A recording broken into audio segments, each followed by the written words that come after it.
La tentative d'annihilation. En dépit de tous les pouvoirs que les dragons possédaient, ils n'étaient pas à l'origine des caprices de Mère Nature. Mais surtout, ils ne les contrôlaient pas.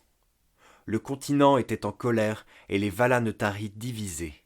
Séraphina et Eldréanor, assistés par le Conseil, œuvraient pour rétablir la vérité et limiter les dégâts matériels, mais rien n'y faisait.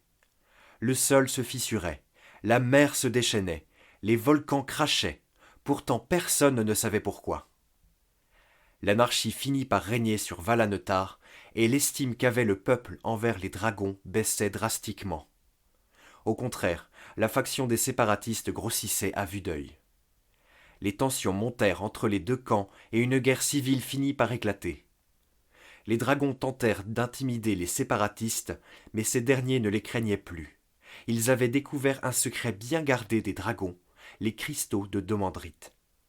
Ils les utilisèrent pour riposter aux attaques, réussissant même à blesser mortellement l'un de leurs assaillants.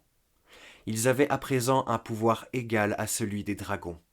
Ils pouvaient les combattre, les repousser et même les exterminer.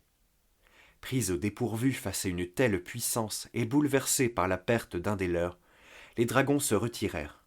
Ils prirent le temps de pleurer leurs frères tombés au combat. Ils savaient à présent à quoi étaient dues les catastrophes naturelles qui touchaient le continent. L'équilibre de la magie élémentaire de Sestriolias était perturbé. Les hommes avaient puisé dans les ressources bien trop instables et avaient tenté de les maîtriser. Les hommes eux-mêmes étaient à l'origine des perturbations que subissait le continent. Leur avidité enragea les dragons. Ils avaient osé voler des trésors inestimables.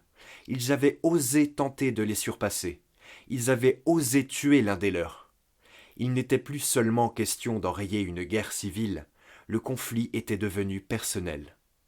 Il était désormais question de récupérer les armes que les hommes avaient créées et de leur en faire subir les conséquences. Le Conseil, qui refusait de capituler, mais qui souhaitait tout de même limiter les pertes, proposa aux séparatistes de partir vers de lointaines contrées et de ne plus jamais remettre les pieds à Valanetar. Les séparatistes acceptèrent, conscients qu'une guerre ouverte ferait des victimes dans les deux camps. Un cessez-le-feu fut mis en place et ils organisèrent leur départ.